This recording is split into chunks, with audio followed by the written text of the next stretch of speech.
Gracias por seguir con nosotros. Seguimos saludando a todas las personas que están dando el visto bueno y haciéndonos saber que están en sintonía.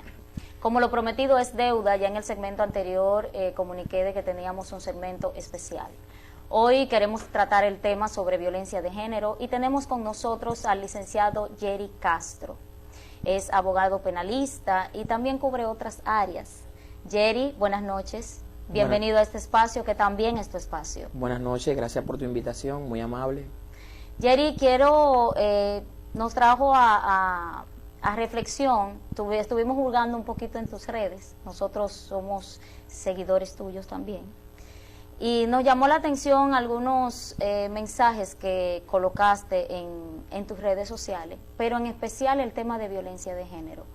Tenemos entendido que eres abogado penalista, tienes una especialidad en esa área, pero quiero saber tu punto de vista en el tema de violencia de género, esos casos que llegan a fiscalía. Háblame un poquito de eso.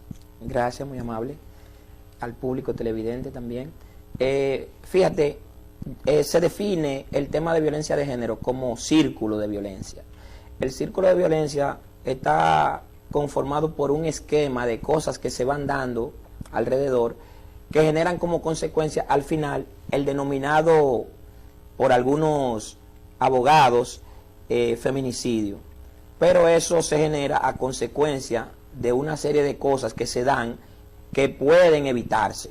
¿Cuáles son ese tipo de escenarios que se dan? Porque te voy a decir algo.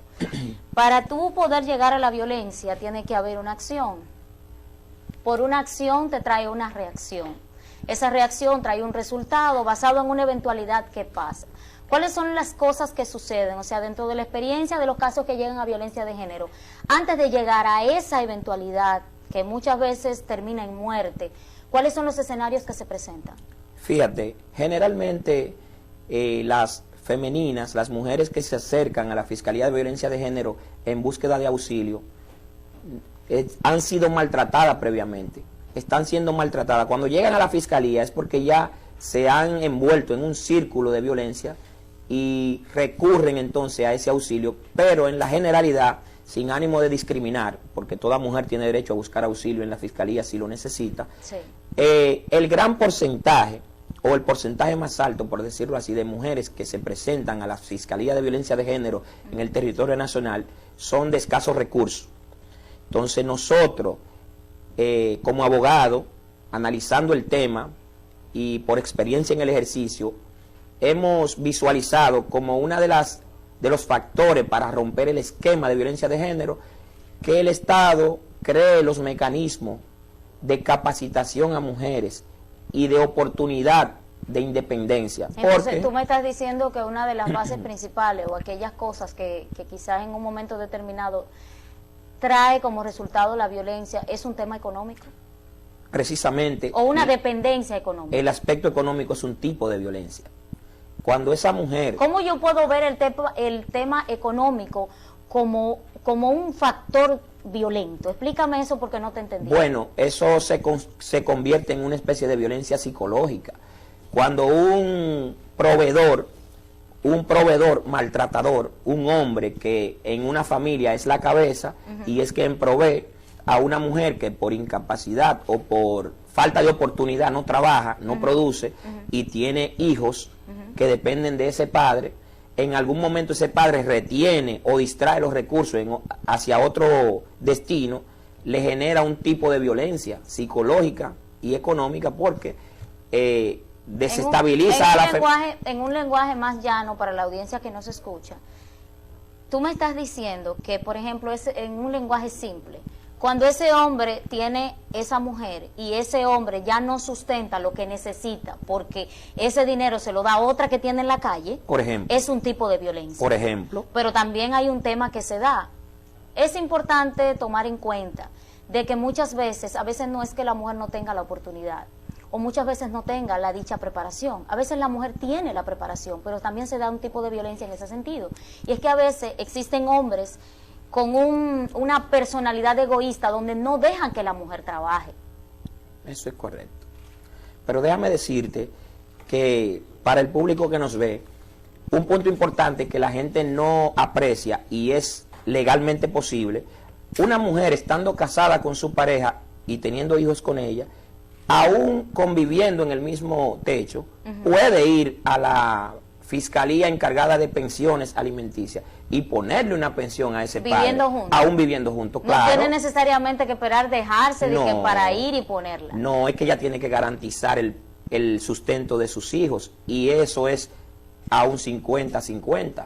O sea, el padre aporta un 50% y la madre aporta un 50%. Eso en el tema de manutención. Correcto. Pero cuando entonces, hablamos de lo que es violencia física o violencia psicológica, la mujer se dirige a fiscalía porque en un lenguaje llano, dominicanamente hablando, está harta de los maltratos. correcto. Pero ya ahí se produce quizás en un momento en el que ya la pareja quizás no puede continuar conviviendo, y el resultado de eso es la separación, que no es lo más idóneo. Pero cuando ya no se puede convivir, pues obviamente la vida, la protección está por encima de todo Tú eso. sabes, Jerry, que yo voy a aprovechar este espacio para evaluar algo que estuve pensando esta mañana. Nosotros tenemos una población que realmente en muchas áreas, no solamente las mujeres, sino también los hombres, necesitan muchas veces un cambio de mentalidad. Yo soy de las que digo que si tú quieres cambiar tu manera de vivir, tiene que cambiar tu manera de pensar. La familia y los que son los matrimonios necesitan mucha ayuda psicológica, pero tenemos muchos psicólogos sentados en clínicas, sentados en sus escritorios, esperando que vaya alguien de manera voluntaria. Yo te voy a dar mi opinión en base a lo que yo entiendo sobre el tema y quisiera escuchar tu opinión en ese sentido. Yo diría que sería de una ayuda que en el momento de que aquella mujer o aquel hombre, porque se dan casos de hombres que son agredidos por la mujer, porque Correcto. repercute mucho el tema de la mujer es violentada, la mujer, pero hay hombres que son violentados, ¿es correcto? De acuerdo, claro que sí. Pero yo muchísimos. soy de las que digo, o pienso, o soy partidaria, de que en el momento de que hay una eventualidad que llega al Ministerio Público, debe haber un acompañamiento psicológico. ¿Existe eso dentro del Ministerio Público? El Ministerio Público cuenta con una plataforma compuesta por psicólogos y especialistas de la conducta que se encargan de las entrevistas y evaluaciones cuando la mujer se presenta a la fiscalía. Pero ¿qué yo he dicho? ¿Cuál es el análisis? El tema de violencia de género y los feminicidios está muy en la palestra pública, muy de moda, Sí. o por los acontecimientos que se han dado necesariamente. Yo no diría que de moda, yo diría que el populi o los medios televisivos no se han encargado de decirlo de una manera. Eso han sido muy portavoz, porque te voy a decir algo, estos medios ministran mucho. El cerebro se condiciona a lo que escucha, a lo que ve repetitivamente. Yo critico mucho cuando hay una eventualidad, cuando sucede, por ejemplo, el hombre mata a la mujer o sucede un hecho lamentable. Cuando la noticia, el medio televisivo, da a conocer esa noticia, la da muy cruda. Y aquellas personas que quizá no tienen una educación correcta, simbolizan en su mente, como él la mató, yo la mato también. Ahí hay un gran problema, porque es que el tema familiar es muy complejo. Fíjate, yo he dicho que la Fiscalía en el tema de violencia de género está llamada a trasladarse al lugar de los hechos en la generalidad. Porque pero no se traslada. Debe la Procuraduría General de la República sustentar los recursos a esos fiscales de violencia de género, porque para que hagan el trabajo social. Porque ¿quién es el testigo más cercano a si hay un comportamiento violento del femenino o del masculino? ¿Sí los o no? vecinos, Son los que te vecinos. rodean. Entonces, si la Fiscalía no se traslada, entonces eso se traduce a que generalmente terminen la mayoría de los hombres también con prisión preventiva por un asunto que es de simple consejo de familia, de simple orientación sí, pero también familiar. te voy a decir algo. ¿Entiendes? Hay casos que se han dado donde a veces quizás el amor entre la pareja se ha perdido un poco. La mujer, en este caso, que he visto casos que se han dado así, la mujer no acepta esa separación. Pero va a violencia de género, va al Ministerio Público, va y pone una querella diciendo que el hombre la maltrata y hace un listín de cosas que se ha visto, me imagino que tú en el área te has topado con ello, yo Claro he conocido de casos que la mujer dice 10.500 cosas, el Ministerio Público por proteger la mujer, ya el hombre cae preso, cuando en realidad el hombre no le hizo ni la mitad de lo que decía ahí. Ese es el combate entre los abogados defensores que ejercen y litigan en el tema de violencia de género. es que si la fiscalía no investiga en el seno del lugar donde ocurrieron los hechos, probablemente no se da cuenta de que la mujer también utiliza el tema de violencia de género para reclamar particiones.